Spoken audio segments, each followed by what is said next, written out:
kita yang luar biasa, Bapak Ibu pegiat ilmu falak yang kami banggakan dari Asosiasi Dosen Falak Indonesia, baik para dosen, para peneliti dari mahasiswa UIN Wali Songo Semarang yang tergabung dalam Prodi Ilmu Falak S1 dan S2 pada Santri Lab Skill Tarunaja serta kampus Universitas Syekh Nawawi Banten yang berkolaborasi dalam kegiatan ini. Alhamdulillah hari ini kita bisa berusaha semaksimal mungkin melakukan istiqomah kegiatan 2 mingguan untuk kajian kolaborasi tematik ilmu falak yang tentunya untuk pengayaan kita bersama dalam rangka untuk bisa memanfaatkan ilmu falak kita di masyarakat dengan melakukan share keilmuan kepada sesama kita. Perlu kami sampaikan bahwa beberapa minggu yang lalu saya diamanati oleh Kementerian Agama menjadi delegasi Indonesia untuk kegiatan pertemuan mudzakarah falak peringkat Mabim.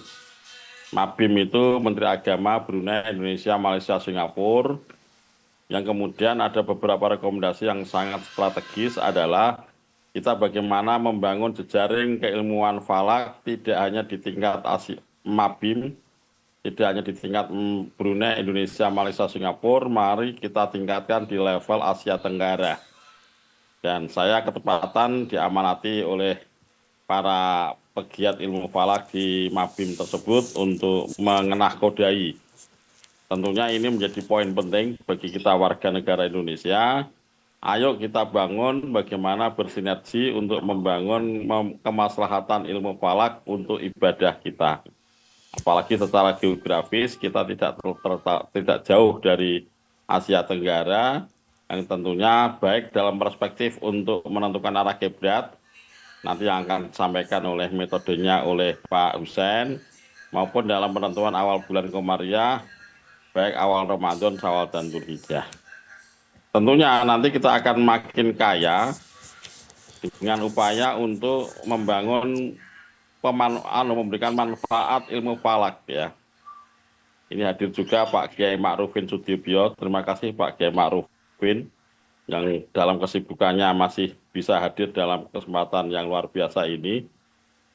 Pak Kiai Ma'rufin dari Wakil Sekretaris Lembaga Falakiyah PBNU. Terima kasih hadir. Sehingga kami sangat berharap betul forum ini nanti akan menjadi sangat memberikan kontribusi yang manfaat ya. Kontribusi yang manfaat untuk pengayaan kita bersama. Tentunya harapannya keberadaan ilmu falak yang pendekatannya selalu muncul adalah hisab dan ru'yah dan hisab. Tentunya kolaborasi ini diharapkan memberikan kontribusi yang nyata. Bagaimana pemanfaatan falak ini sangat nyata untuk bisa memberikan kemantapan ibadah kita. Saya kira itu sedikit gambaran yang tentunya harapan kami semua elemen dari pegiat ilmu falak, baik peneliti, dosen, kemudian asatid di pondok pesantren, para siswa, para santri, dan para komunitas yang tentunya harapannya memberikan kontribusi yang nyata kepada keberadaan kita belajar ilmu falak, mengembangkan ilmu falak, dan berupaya memberikan manfaat ilmu falak kepada kehidupan kita sehari-hari. Saya kira itu yang bisa kami antarkan. Selamat, mari kita buka majelis untuk kesempatan yang bahagia ini dengan membaca basmalah bersama. Bismillahirrahmanirrahim. Selanjutnya kami serahkan kepada pemandu Mas Ahmad untuk mengkondisikan kegiatan yang luar biasa ini. Terima kasih. Wassalamualaikum warahmatullahi wabarakatuh. Assalamualaikum warahmatullahi wabarakatuh. Baik, terima kasih kami sampaikan kepada Bapak Profesor Dr. Kiai Haji Ahmad Izzuddin MAG atas sambutannya.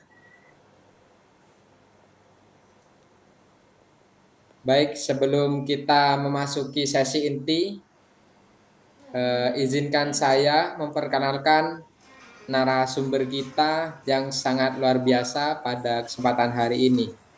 Beliau adalah Bapak Husain Bisa mendengar suara saya, Pak?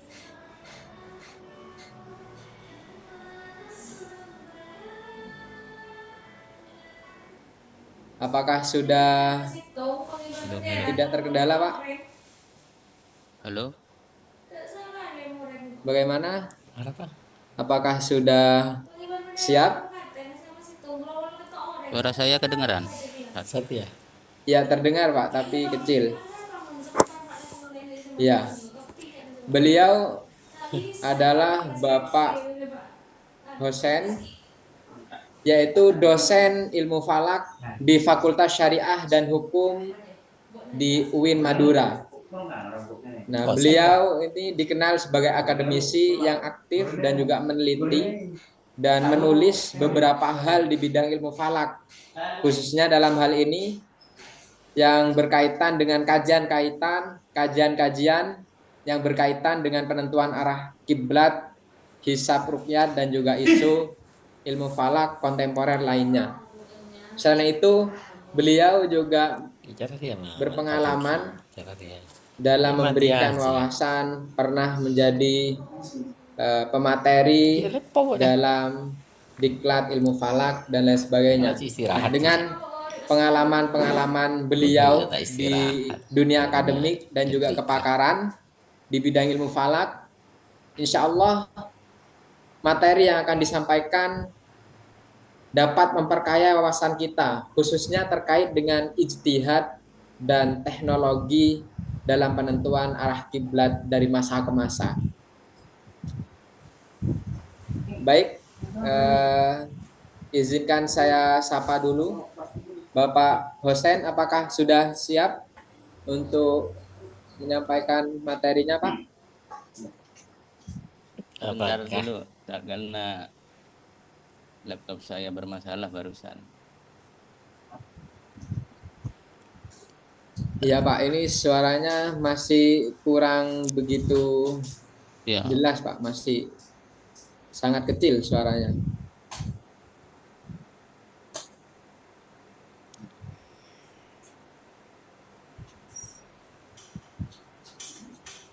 Baik, Bapak Ibu para peserta kajian falak tematik sekalian, mari kita tunggu narasumber kita untuk menyiapkan hal-hal yang terkendala karena masih ada beberapa kendala teknis yang dialami. Kami harap Bapak Ibu sekalian dapat menunggu dengan tenang dan kami siap menunggu supaya kajian ini dapat berjalan dengan lancar tanpa kendala sesuatu apapun.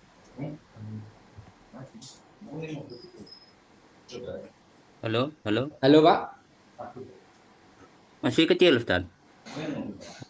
Masih kecil, Pak. Kurang begitu keras suaranya.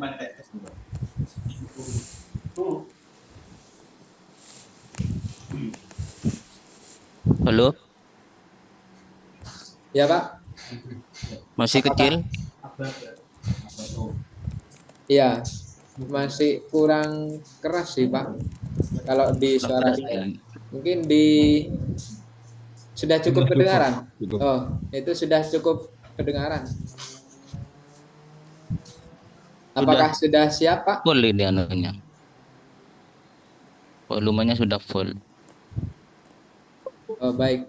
Apakah sudah siap? Oke. Insyaallah siap.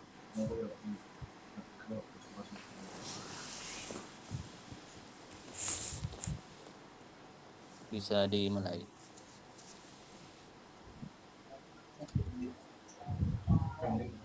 Sudah bisa dimulai, Pak? Monggo. Saya mulai ya.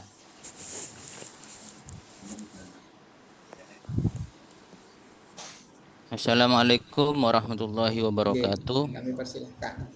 Waalaikumsalam warahmatullahi wabarakatuh. Bismillahirrahmanirrahim. Alhamdulillahirabbil alamin. Wassalatu wassalamu ala asyrafil anbiya'i wal mursalin. Sayyidina Muhammad wa ala alihi wa sahbihi ajma'in. Rabbi zidna ilma warzuqna fahma. Rabbi shrah lana sudurana wa yassir lana umurana. Wahlul 'uqdatam min lisanina yafqahu qawlina. Amma ba'du.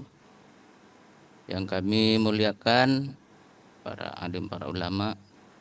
Ini ada Prof.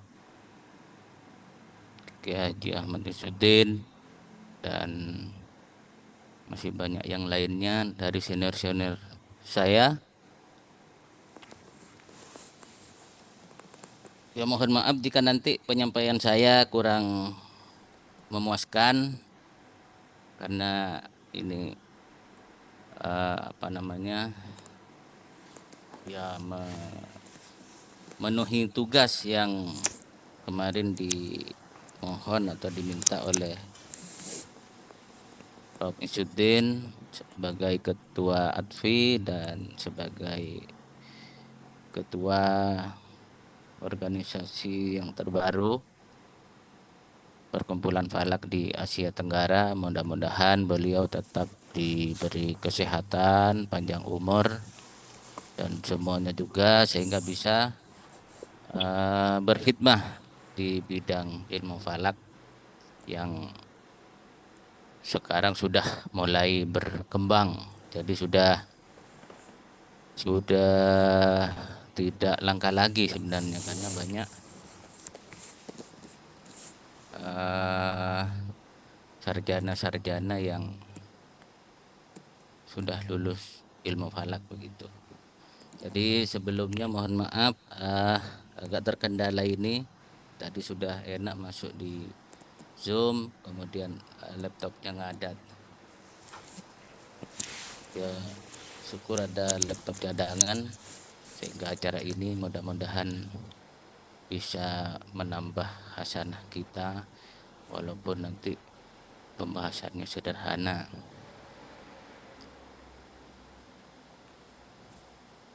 Izin share materi, Ustaz. Oke, monggo Pak. Sudah ada ya? Sudah kelihatan? Belum?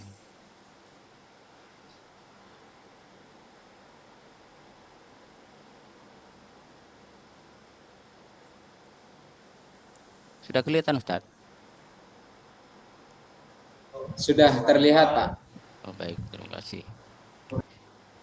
Jadi saya akan menyampaikan tentang ijtihad dan teknologi, tentang penentuan arah kiblat masa lampau dan masa kini. Jadi bagaimana ulama masa lampau itu menentukan arah kiblatnya. Wabil khusus di masa sahabat dan perkembangannya serta di masa perkembangan madhab fikih antara Imam Hanafi, kemudian Maliki, Syafi'i, dan Hambali radhiyallahu anhum, serta ulama-ulama yang mengikuti beliau. Sebenarnya seperti apa penentuan arah kiblat di masa beliau-beliau ini hingga saat ini yang diikuti oleh kita-kita sebagai pemerhati dalam ilmu falak. Saya kira mungkin sudah banyak ya yang sudah mengetahui tentang dasar hukum dan sebagainya. Cuman kami ulas sedikit, hanya mengingatkan saja bahwa dasar hukumnya itu berdasarkan Al-Quran, di mana proses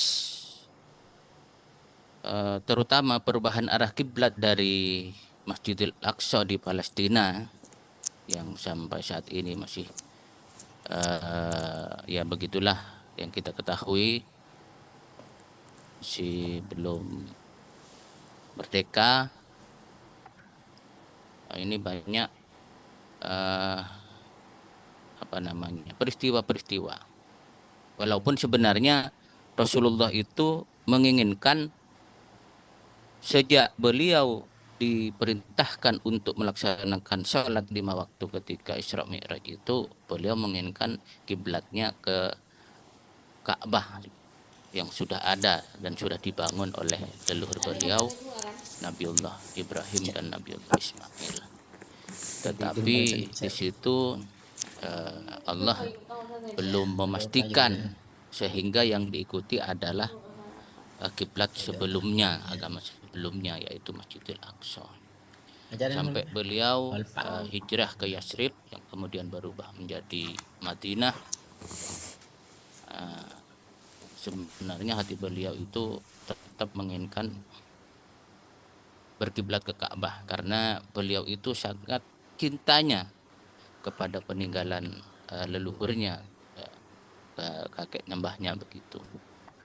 Hingga di Mekah itu ketika beliau sholat itu selalu, katakanlah bukan membelakangi ya, di antara Baitul Maqdis dengan beliau itu adalah Ka'bah. Artinya meluruskan Masjidil Aqsa dengan Ka'bah, baru beliau sholat. Itu di dalam hikayat. Kemudian setelah beliau berpindah hijrah ke Madinah dengan berbagai macam persoalan sosial dan politik, karena setiap hari kalau kita baca di sejarahnya itu, beliau setiap hari selalu menengadahkan wajah dan tangannya kepada Allah, bagaimana kiblat itu dirubah, jadi dari Masjidil Aqsa ke Ka'bah. Kurang lebih antara 16 sampai 17 bulan di Madinah, baru turun perintah untuk mengubah arah kiblat yang awalnya ke Masjidil Aqsa, dirubah ya kurang lebih 180 derajat ya, walaupun tidak sampai, kurang lebihnya lebih di situ, ke Ka'bah. Jadi kalau di Palestina itu di sebelah utaranya, katakanlah sebelah utaranya Madinah, Saudi, kemudian Ka'bah itu di selatannya Madinah, hingga kurang lebih tidak sampai sih 180 derajat itu berubah kiblatnya menjadi berkiblat ke Ka'bah. Walaupun di dalam ayat ini firman Allah itu sudah menunjuk Masjidil Haram, padahal Masjidil Haram itu belum ada saat itu. Tetapi yang dimaksud di sini Masjidil Haram itu adalah Ka'bah saat itu. Ini sungguh luar biasa. Jadi sebelum ada Masjidil Haram sudah disebutkan lebih dulu oleh Allah Subhanahu wa taala bahwa kelak setelah Nabi wafat, setelah sahabat wafat, dibangunlah Masjidil Haram di sekeliling Ka'bah. Dan perintah di dalam ayat ini juga menggunakan kata atau kalimat yang luar biasa, yaitu menggunakan kata syatar. Jadi syatar itu garis yang menghimpit atau yang lurus antara musolli dengan posisi di mana Ka'bah berada. Ini kandungan dalam ayat perintah perubahan arah kiblat. Kalau di hadis sudah banyak juga dalil-dalil tentang bagaimana menghadap arah kiblat ke Ka'bah, wabil khusus ketika pelaksanaan sholat 5 waktu dan sholat-sholat lainnya, termasuk hadis kontroversi menurut saya. Jadi ini saya kategorikan hadis kontroversi karena memang banyak orang terjebak sebenarnya. Jadi orang terjebak bahwa hadis ini ma bainal masyriq wal maghrib kiblatun itu yang diriwayatkan oleh Imam Tirmidzi dan Ibnu Majah bisa diterapkan di mana saja. Padahal kita belum mengetahui sebenarnya hadis ini disabdakan di mana. Kalau melihat teksnya berarti hadis ini disabdakan di Madinah. Sehingga di dalam syarah Sunan Tirmidzi itu rata-rata mayoritas ulama itu berpendapat bahwa hadis ini khusus untuk daerah Madinah dan daerah yang kiblatnya sama dengan Madinah. Tidak bisa diterapkan di luar itu. Seperti Indonesia misalnya. Kemudian berpedoman pada hadis ini tidak bisa. Kalau Indonesia bukan mabainal masyriq wal maghrib, tapi mabainas shimal wal janub, kan begitu misalnya. Nah itu. Nah sementara di bawah di masyarakat itu rata-rata ketika kami meneliti ke bawah itu dia menggunakan hadis ini yang dijadikan hujjah oleh masyarakat ketika arah kiblatnya tidak sesuai dengan perhitungan ilmu falak. Ini yang banyak kami temui di bawah. Nah itu dari segi hadis. Kemudian ternyata konflik arah kiblat itu memang sudah ada sejak zaman dulu. Sejak zaman Nabi sudah ada. Bahkan Nabi sering diolok, sering diejek oleh kaum Yahudi karena kiblatnya mengikuti mereka. Nah ini salah satu faktor kenapa Nabi pengen kiblat beliau bersama umatnya itu dialihkan ke Ka'bah. Hampir setiap hari beliau itu diolok-olok. Ya siapa sih yang tidak dongkol ketika dirinya diolok-olok misalnya. Kita ya dongkol. Ya itu diantara sebab musabab kenapa Nabi menginginkan kiblatnya itu dipindah dari Masjidil Aqsa ke Ka'bah. Nah ini di dalam ayat ini di surat sebelum yang di nomor ayat sebelum yang sebelumnya itu, kalau yang barusan itu kan ayat 144 kan. Kalau ini 142 apa 143 itu. Tidak terlalu hafal nomor ayatnya ini saya Ustadz. Nah, ini diawali oleh ayat yang kemudian disebut dengan ayat apa itu? Moderasi beragama. Sebelumnya itu ada ayat moderasi beragama. Jangankan sekarang kalau kita lihat sejarah bahwa ketika Nabi saja diperintah mengubah arah kiblat itu, ya kalau dalam tanda kutip sekarang itu dia demo oleh sahabat waktu itu. Ya demonya mungkin ya tidak seperti sekarang gitu. Teriak-teriak gimana, enggak. Demonya sahabat itu demo santun, bertanya, tabayun dan sebagainya. Yang pernah saya baca. Jadi para sahabat itu juga menanyakan kepada Nabi perihal perubahan kiblat ini.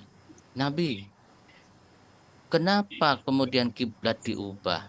Dan bagaimana nasib teman-teman saya yang sudah meninggal lebih dulu?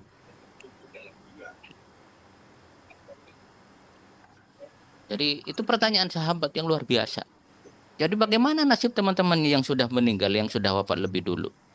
Yang mereka sholat kiblatnya ke Masjidil Aqsa. Nah, dijawab di dalam ayat ini yaitu auzubillahi minasyaitonir rajim wa maka Allahu liyudhi'a imanakum. Ini jawaban Allah terhadap pertanyaan sahabat mengenai temannya yang sudah wafat. Jadi tetap diakui oleh Allah para sahabat yang sudah wafat lebih dulu sebelum perubahan arah kiblat itu. Jadi tidak masalah, no problem. Nah, kemudian di ayat ini, penggalan ayat ini, bahwa di samping perubahan arah kiblat itu adalah permintaan Rasul, juga disinggung di sini akan menguji atau akan mengetahui siapa yang setia, benar-benar setia kepada Rasul, dan siapa yang tidak setia. Jadi lina lama, katanya Allah. Lina lama mayyattabi'ir rasul mimma yanqalibu ala aqibai. Dengan perubahan arah kiblat ini salah satunya menguji para sahabat waktu itu siapa yang benar-benar setia untuk mengikuti Rasulullah Muhammad Sallallahu Alaihi Wasallam. Ini, dan ayat setelahnya itu masih ada. Nah, nanti terakhir itu. Kita lihat di Indonesia. Di Indonesia itu saya baca di jurnal, di sejarah. Nah, ini yang terjadi di Indonesia. Jadi dulu sudah dimulai reposisi arah kiblat Masjid Jembatan 5 di Batavia di Pekojan itu oleh Syekh Arsyad Al-Banjari. Ini saya baca di bukunya itu mantan rektor UIN Jakarta itu. Sehingga waktu itu menyerap pertentangan di antara para pengikut di Masjid Pekojan itu, sehingga Belanda waktu itu memanggil Syekh Arsyad Al-Banjari. Ya, bukan tanpa alasan Syekh Arsyad ini untuk mereposisi Masjid Jembatan 5 ya, karena memang tidak sesuai arahnya dengan ilmu falak yang beliau tekuni, sehingga kemungkinan membuat gaduh lah di sini, sama seperti kita ini sekarang kan masih ada ya, masih gaduh ketika ada perubahan sab masjid yang tidak sesuai. Ini Syekh Arsyad. Kemudian reposisi arah kiblat Masjid Sultan di Palembang oleh Syekh Abdurrahman Al-Batawi. Ini luar biasa, sampai Syekh Abdurrahman Al-Batawi ini dibully, dilecehkan melalui media waktu itu di Palembang. Awalnya itu memang ditolak, tapi akhirnya setelah lama bisa diterima juga. Kemudian kalibrasi arah kiblat ini yang tidak kalah pentingnya Jogja oleh Ahmad Dahlan, pendiri Muhammadiyah. Mungkin kita sudah tahu ceritanya di filmnya, sampai musola atau suraunya dibakar oleh massa waktu itu ya, gara-gara kiblat ini, karena beliau menggunakan peta atau global saat itu ya. Lalu kalibrasi arah kiblat Masjid Agung Demak, ini wilayahnya Pak Prof ini. Beliau juga kayaknya terjun juga di ketika itu. Kalau tidak keliru ini mohon dikoreksi Ustaz Hambas, takut saya keliru. Jadi setelah itu ada perubahan, lalu disesuaikan arah kiblatnya, lalu terjadi pergolakan lagi, akhirnya dikembalikan ke awal. Karena Waqif menolak kalibrasi. Nah, di sini penting kiranya kita belajar atau membaca sejarah. Apa itu? Konon bahwa masjid ini ditentukan oleh Sunan Kalijaga, katanya, bahwa yang kanan memegang Ka'bah atau Masjidil Haram, tangan kirinya memegang mihrab ini Masjid Agung Demak begitu. Tapi perlu kita cari sejarahnya itu tahun berapa. Jadi Sunan Kalijogo yang menentukan arah kiblat itu tahun berapa. Yang kedua, sudah berapa kali Masjid Demak ini direnovasi. Artinya diubah dari yang asli, kemudian ke semi modern sampai sekarang. Itu sudah berapa kali? Karena apa? Karena kemungkinan juga ada human error. Ya, human error. Jadi kesalahan kekeliruan tukang. Jadi tukang itu tidak mesti dia apa namanya ya presisi di dalam menggali pondasi. Karena di lapangan itu ada ketika sebelum dilakukan pembangunan sudah diukur oleh orang yang ahli. Nah, ketika sudah dibangun, diukur lagi, kok masih serong atau tidak tepat. Nah, ini kan bisa saja ketika menggali pondasi. Jadi belum benar-benar menyiku. Kemudian ketika menjalankan tembok dan lain sebagainya. Ini perlu kita ulas kembali. Lalu juga di Semarang ini juga. Kalibrasi arah kiblat Masjid Baitur Rahman Semarang. Ini di kota ini, di Simpang 5 ini. Itu juga ditolak. Kenapa? Di antara alasannya bahwa ijtihad pertama yang sudah dilakukan oleh pendiri atau pembangunan pertama itu tidak boleh dibatalkan oleh ijtihad berikutnya. Al-ijtihadu la yunqadu bil ijtihad dalam kaidah fikih. Tetapi mari kita baca lagi di Al-Asbah wan Nadhair. Nah, dari kaidah-kaidah itu peristiwa-peristiwa apa yang dikecualikan? Kalau saya baca, kalau tidak keliru baca ini, bahwa ijtihad ala kiblat tidak termasuk di kaidah ini. Jadi tentang ijtihad arah kiblat ini dikecualikan dari kaidah al-ijtihadu la yunqadu bil ijtihad. Artinya apa kalau begini? Bahwa ijtihad pertama ketika kita mencari arah kiblat itu ya sudah saat itu. Walaupun setelah itu ada keraguan lalu berijtihad lagi di arah yang berbeda, nah tidak masalah. Itu di ulasan kitab Al-Asbah wan Nadhair. Jadi walaupun misalnya ketika bepergian awalnya menghadap ke arah barat misalnya sesuai keyakinannya, sholat duhur. Nah sholat asar kok ragu, berubah lagi, dia berijtihad ternyata menghadap ke utara. Itu masih dibenarkan. Ulasan di dalam kitab Al-Asbah wan Nadhair. Nah ini diantara peristiwa-peristiwa konflik tentang perubahan arah kiblat di Indonesia lah.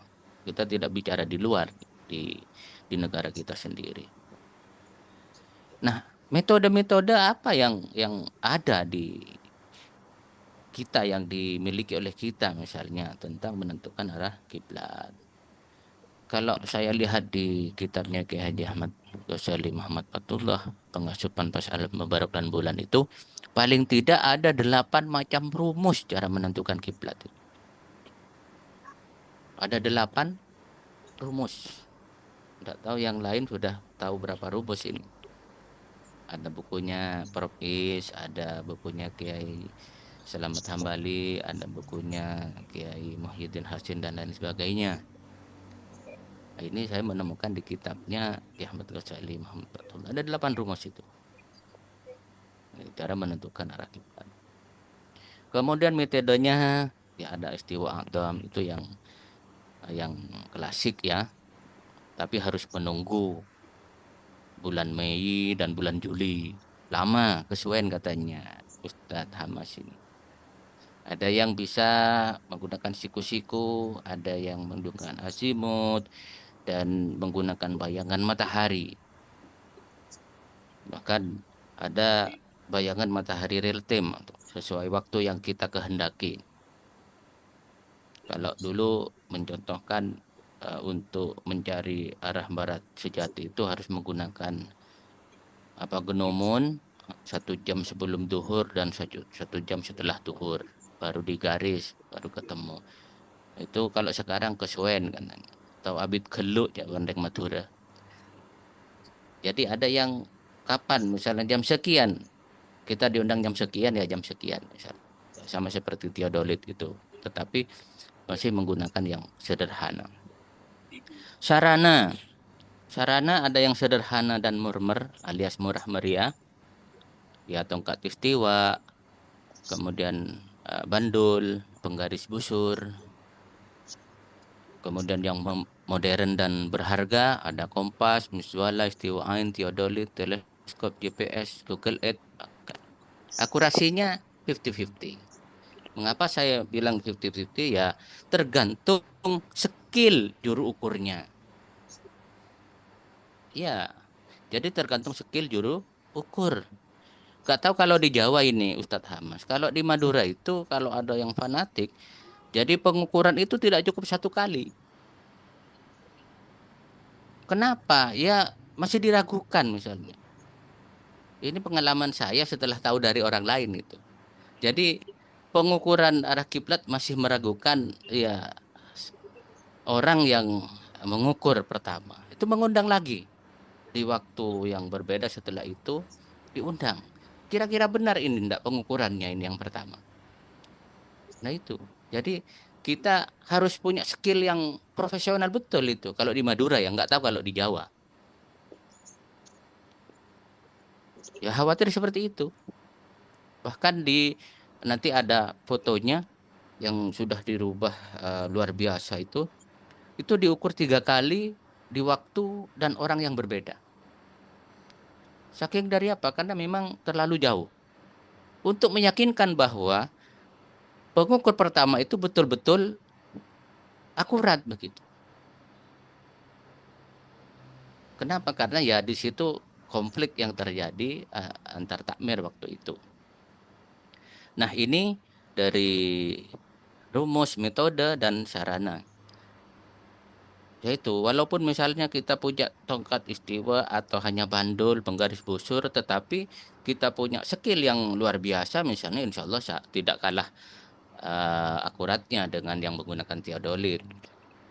Kalau saya biasanya kalau ke bawah itu senang saja ya, senang saja yang menggunakan teodolit. Kenapa? Karena dia kan ada loopnya, ada teleskopnya yang kemudian di mana di titik seberang yang harus ditandai itu memudahkan saya maksudnya.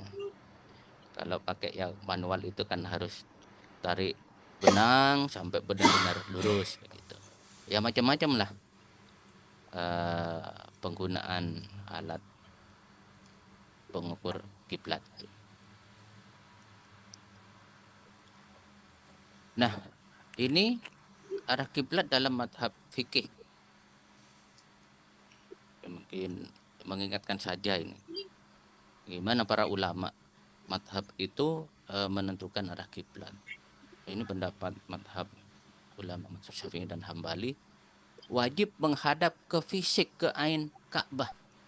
Apa alasannya? Satu, yang dimaksud dengan syatar dalam ayat yang tadi itu adalah arah yang sejajar dengan musalli dan lurus dengan azimut atau arah kiblat. Itu yang dimaksud syatar. Makanya harus ke ainnya, ke posisi, ke bendanya Ka'bah. Walaupun jauh ya digaris begitu. Yang kedua dalam teks hadis hadhil kiblah. Jadi hadis tadi itu ya setelah Nabi masuk ke Ka'bah kemudian berdoa di sisi-sisinya lalu beliau keluar dan sholat di depannya. Setelah sholat beliau bersabda hadhil kiblah. Ka'bah ini adalah kiblat. Jadi dalam hadis itu hadhil kiblah ini merupakan kalimat yang mengandung batasan bahwa yang dimaksud kiblat adalah fisik atau ain Ka'bah. Kemudian alasan yang ketiga, salat termasuk salah satu syiar agama yang agung dan keabsahannya harus menghadap fisik Ka'bah sebagai bentuk penghormatan. Jadi sebagai bentuk penghormatan ini terakhir ke Ka'bah. Ini alasan mazhab Syafi'i dan Hambali kenapa harus ke Ain Ka'bah. Lalu bagaimana mazhab yang lain, ulama yang lain? Nah, ini mazhab Hanafi dan Maliki yang wajib itu menghadap ke arah ke jihah kiblat jika tidak melihat Ka'bah bagi yang jauh. Yang bisa melihat Ka'bah ya harus lurus. Ini tentunya orang yang ada di Mekah, di sekitar Ka'bah, di Masjidil Haram itu. Apa alasannya? Pertama, teks kitab suci mengatakan syatar Masjidil Haram, bukan syatar Ka'bah. Jadi yang cuma Masjidil Haram. Sehingga bagi orang yang menghadap salah satu sisi Masjidil Haram sudah cukup, baik lurus atau tidak dengan Ka'bah. Jadi pendapat ini menyatakan bahwa orang yang sholat ya cukup menghadap ke sisi-sisinya Masjidil Haram itu walaupun tidak lurus ke Ka'bah. Ya karena didukung hadis lain. Nah ini yang didukung hadis lain itu maksudnya nomor 2 ini yang dijadikan pegangan seperti ma bainal masyriq wal maghrib kiblat. Dan yang kedua wal haramu kiblatun di ahlil ard itu. Ini alasannya madhab Hanafi dan Maliki. Kemudian alasan yang ketiga, perubahan kiblat di masjid kiblatain saat sholat subuh. Jadi kalau kita ke Madinah mesti ziarah ke masjid kiblatain. Jadi saat sholat subuh di pertengahan sholat dan bumi masih gelap, tidak disalahkan. Jadi waktu itu ketika dapat separuh 1 rakaat ada orang lewat, katanya di hadis yang lain itu bahwa kiblat sudah dirubah, kemudian para jamaah balik kanan. Saya tidak bisa menjawab imamnya kemudian bagaimana begitu. Apakah ada imam 2 juga di belakang maju, yang kemudian yang di depan pertama itu tetap jadi makmum itu. Ya. Mungkin senior-senior ini bisa menjawab kalau itu. Jadi tidak diukur oleh Nabi dan dibenarkan. Yang keempat, ukuran Ka'bah yang kecil tidak memungkinkan bagi penduduk bumi yang jauh jaraknya dapat menjangkau fisik Ka'bah. Maka yang sangat mungkin adalah menghadap ke arahnya. Ini pendapat ulama mazhab Hanafi dan Maliki. Bagaimana nanti? Ini bagaimana cara menentukan arah kiblat? Mazhab Hanafi yang pertama,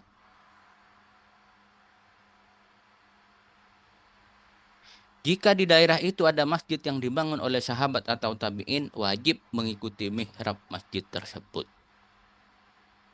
Kira-kira di Indonesia ini ada enggak ya masjid yang dibangun oleh sahabat atau tabi'in? Ya, karena menurut sejarah bahwa sudah ada sahabat yang menjelajah ke Indonesia, maka wajib mengikuti mihrab yang dibangun oleh sahabat atau tabi'in. Yang kedua, jika tidak ada masjid sebagaimanapun satu, harus bertanya kepada orang yang terdekat yang mengetahui cara menentukan arah kiblat. Yang orang itu bukan non-muslim, bukan orang fasik, dan bukan anak. Yang ketiga, harus mencari arah kiblat sendiri dan yakin sangkaan arah kiblatnya ke arah mana.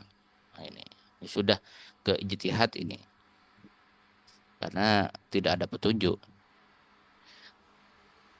Lalu dalam mazhab Maliki harus mengikuti mihrab Masjid Nabawi di Madinah, Masjid Bani Umayyah di Syam, Masjid Amr bin As di Mesir, dan Masjid Kairawan di Tunisia. Kalau Indonesia gimana?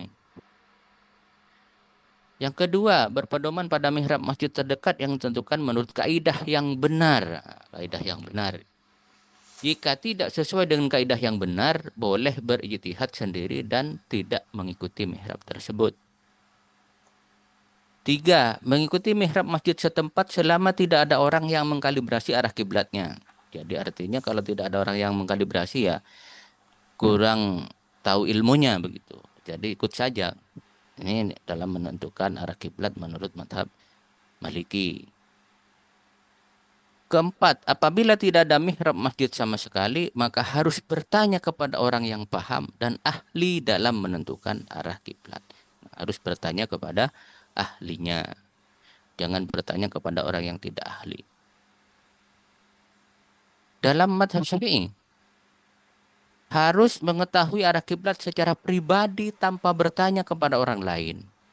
Harus berijtihad sendiri berarti. Kemudian yang kedua, kalau ada orang yang pandai, bertanya kepada orang yang pandai dan terpercaya dalam menentukan arah kiblat dengan menggunakan alat perhitungan. Yang ketiga, berijtihad. Jika A tidak menemukan orang yang terpercaya dalam menentukan arah kiblat, B tidak menemukan tanda yang menunjukkan arah kiblat, dan C tidak ada mihrab masjid yang bisa dijadikan patokan arah kiblatnya. Ini dijalankan secara berurutan tertib. 1, 2, 3. Dan keempat, mengikuti seseorang yang berijtihad menentukan arah kiblat. Boleh bertaklid istilahnya ini kepada orang yang menentukan arah kiblat. Lalu di mazhab Hambali harus mengikuti mihrab masjid terdahulu jika ada. Wajib bertanya kepada orang yang mengetahui cara menentukan arah kiblatnya. Wajib berijtihad mencari arah kiblat sendiri jika mampu. Apabila tidak mampu, harus mengikuti orang yang berijtihad menentukan arah kiblat. Keempat, harus mencari sendiri arah kiblat sesuai dengan kemampuannya. Ini kalau sudah 1, 2, 3 tidak ada. Jadi harus berijtihad sendiri. Baik.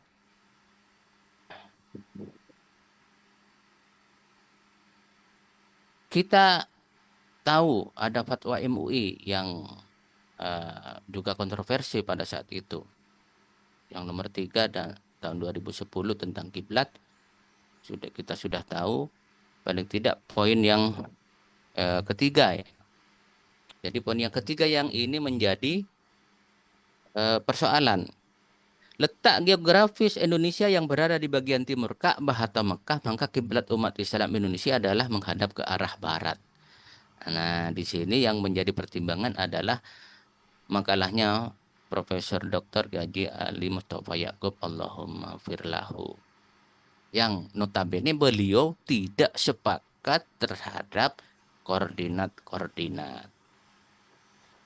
Nah, lalu ini bulan Februari 2010 selang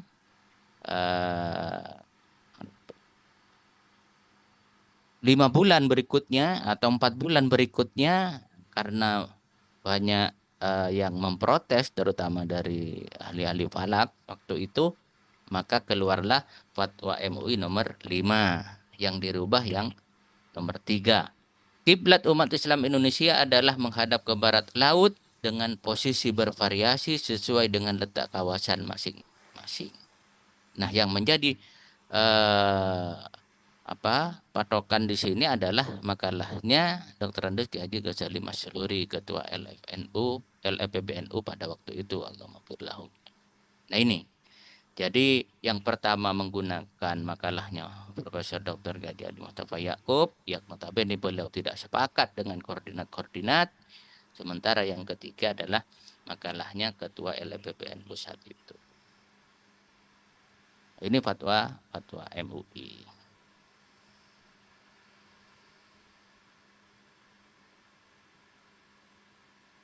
Nah, di dalam ayat ini, jadi fawalli wajhaka syatral masjidil haram wa haitsu ma kuntum fawallu wujuhakum syatrah, dan juga terjadinya atau pembangunan Masjid Sanaa di Yaman yang tidak ada di dalam kitab hadis yang 9 ini, adanya di Mu'jamul Awsat juz 1 halaman 253 ini. Jadi beliau bersabda kepada Wabir bin Yohanes Al-Huzai ketika ditugaskan menjadi gubernur di Yaman untuk membangun Masjid Sana'ah.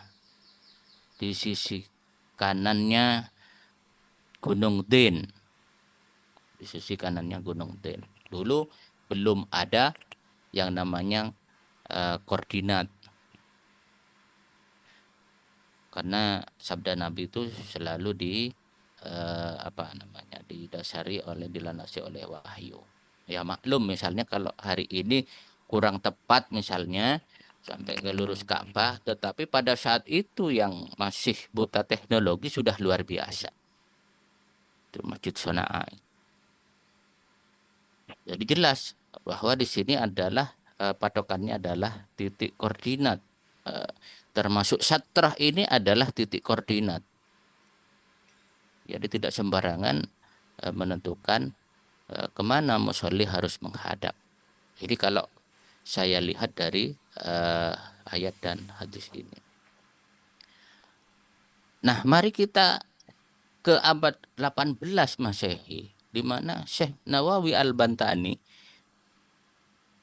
sudah membuat patokan yang luar biasa pada saat itu. Ini ada di dalam kitab Maraqiyul Ubudiyah, syarahnya Bidayatul Hidayah. Bagaimana ini? Nah, ini.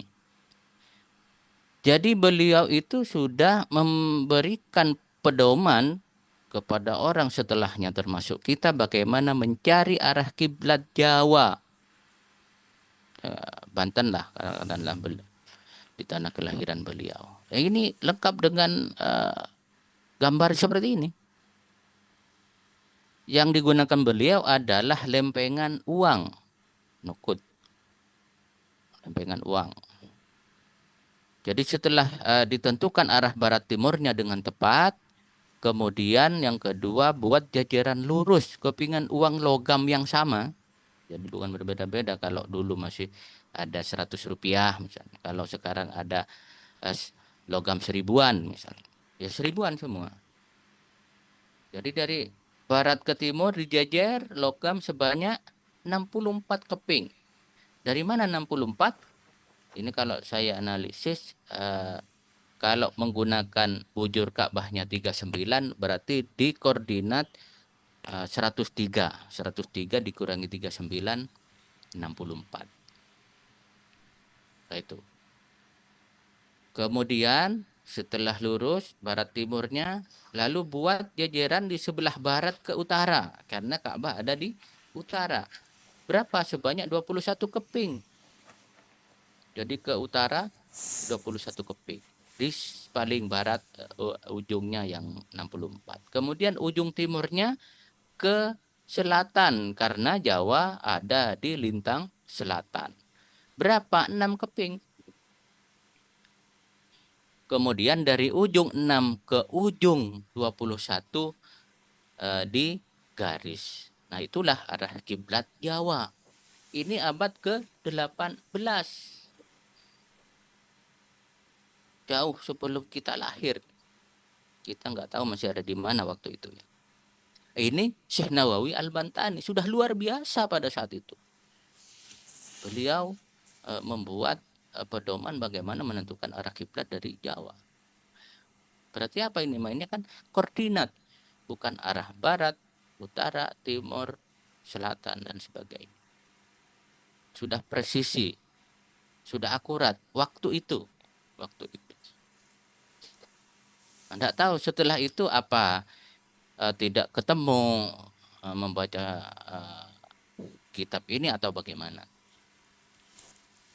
Setelah generasi-generasi selanjutnya, kadang ketika menentukan arah kiblat masih banyak yang keliru. Bagaimana dengan masa kini?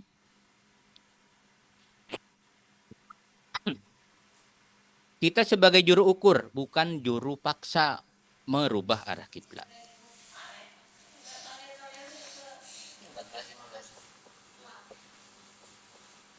Jadi ketika kita di lapangan itu sebagai juru ukur. Bukan kemudian setelah mengukur ini harus diubah. Tidak. Kita sampaikan hasil ukuran kita kepada takmir masjid. Perkara takmir itu menggunakan atau tidak.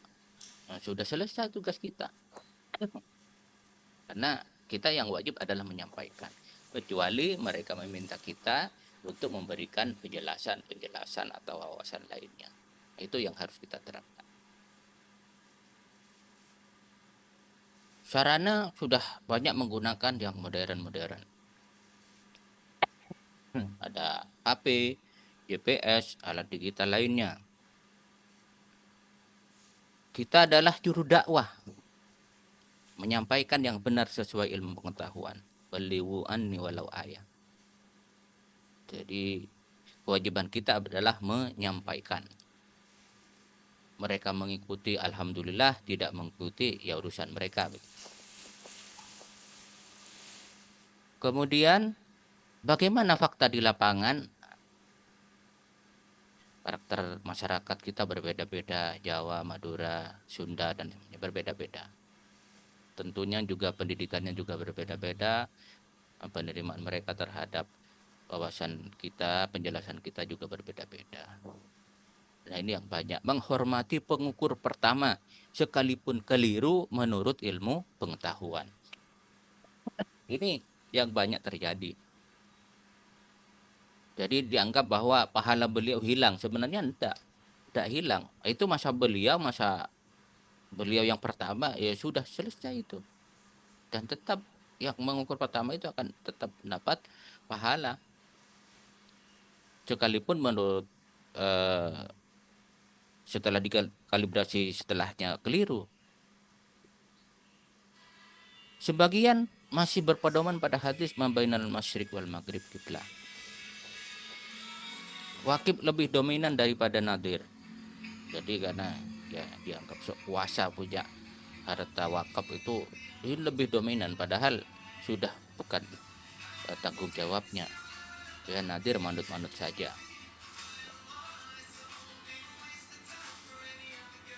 Lebih mementingkan estetika syab daripada syarat keabsahan ibadah. Terutama ketika masjidnya itu mojok. Berarti kan ada ruang yang tidak terpakai di depan. Itu enggak bagus dilihat orang. Kemudian dalam salat yang penting khusyuk karena Allah ada di mana-mana. Ini dalilnya yang diambil keliru sebenarnya. Jadi khusyuk itu beda dengan syariat. Syariat perintah itu ya tadi itu, bahwa liwajhaka syatrul masjidil haram. Nah, khusyuk itu setelah itu. Jadi sebelum sholat sudah harus menghadap kiblat. Lalu setelah sholat, nah khusyuknya di situ. Tapi khusyuk tidak khusyuk, ya mudah-mudahan sholat kita diterima. Ini lagi yang ijtihad pertama tidak bisa digugurkan oleh ijtihad berikutnya.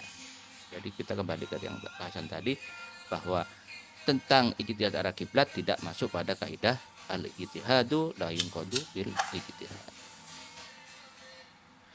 Nah, ini lagi toleransi arah kiblat bangunan. Nah, ini saya kira penting disampaikan karena di grup itu masih ada yang tanya, berapa toleransi arah kiblat? Kalau saya tidak ada toleransi sebenarnya. Jadi ketika kita sekali mengukur sesuai dengan rumus dan alat yang kita gunakan, ya sudah di situ, tidak ada toleransinya. Sekalipun masjidnya sudah dibangun, kita hanya mengatur sab sesuai dengan hitungan. Sudah tidak ada toleransi. Kenapa? Karena bangunan.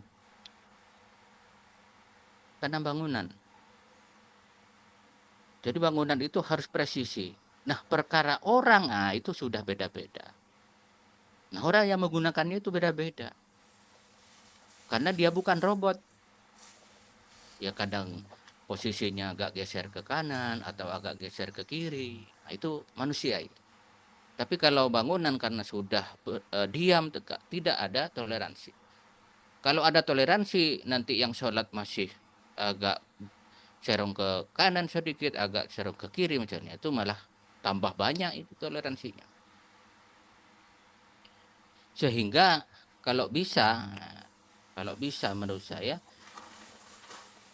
bisa dikasih pembatas atau pengatur saf, atau dikasih keterangan di luar bahwa arah kiblat masjid ini sudah dikalibrasi oleh siapa sebagai bahan informasi kepada para jamaah atau orang-orang musafir yang singgah di masjid itu, sehingga tidak perlu kemudian kalau ada orang luar yang tidak tahu misalnya masjid serong ke kanan, itu bagi masjid-masjid yang sudah dikalibrasi. Bagaimana sikap kita? Ya harus profesional dalam mengukur, bagaimana tadi saya sampaikan. Mau menggunakan alat sederhana yang murah meriah ataupun yang mahal sekalian, kita harus punya skill atau profesional. Ini mungkin ya nggak tahu ke depan pesan yang buat kebijakan, atau juga harus ada sertifikat ahli mengukur arah kiblat atau bagaimana halnya, sehingga yang mengukur harus bersertifikat karena sekarang musim sertifikat.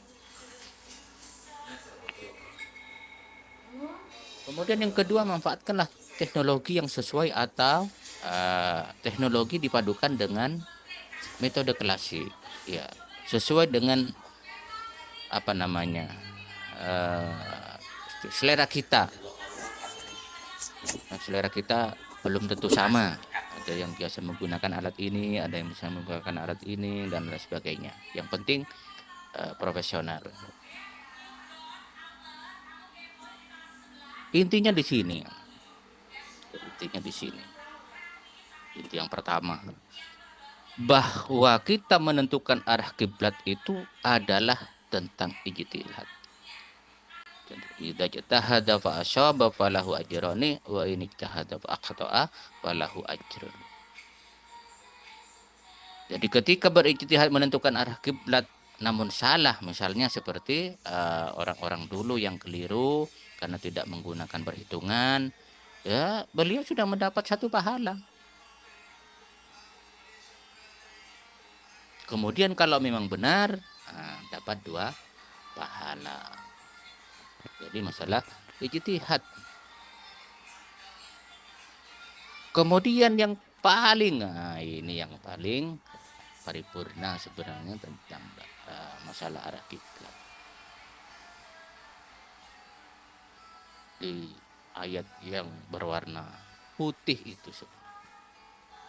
Wa in kanat lakabiratan illa 'alal ladzina khatafa. Jadi kesimpulan saya, jika kita diundang oleh orang untuk mengukur kiblat, baik masih mau bangun ataupun setelah dibangun, kemudian tidak setuju dengan hitungan kita, ya berarti orang itu masih belum mendapatkan petunjuk dari Allah Subhanahu wa taala.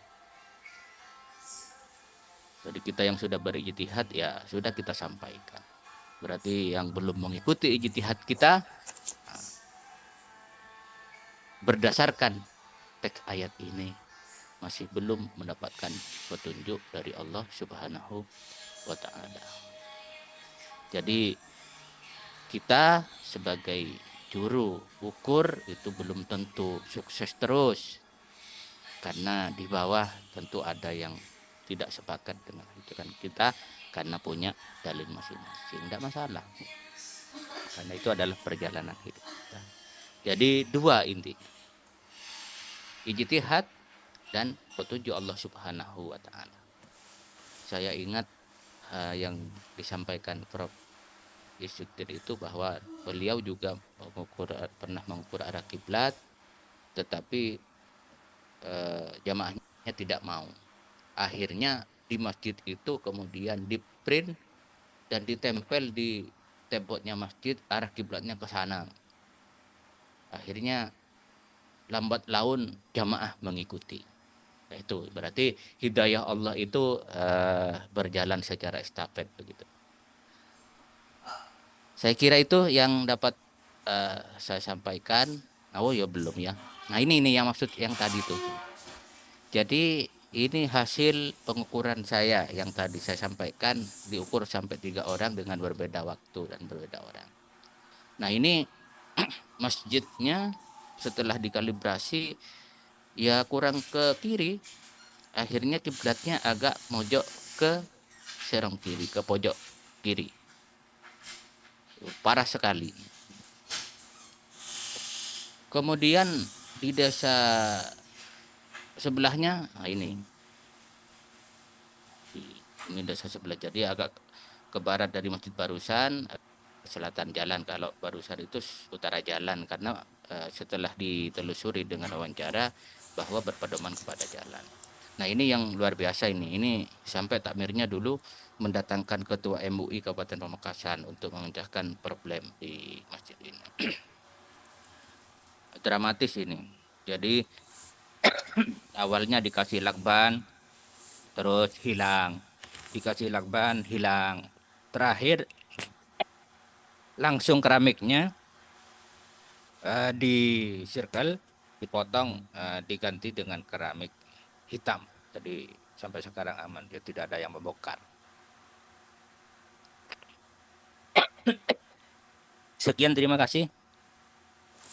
Mudah-mudahan bermanfaat. Saya kembalikan ke moderator. Wallahul muwaffiq ila aqwamit thoriq. Assalamualaikum warahmatullahi wabarakatuh. Waalaikumsalam warahmatullahi wabarakatuh. Baik, terima kasih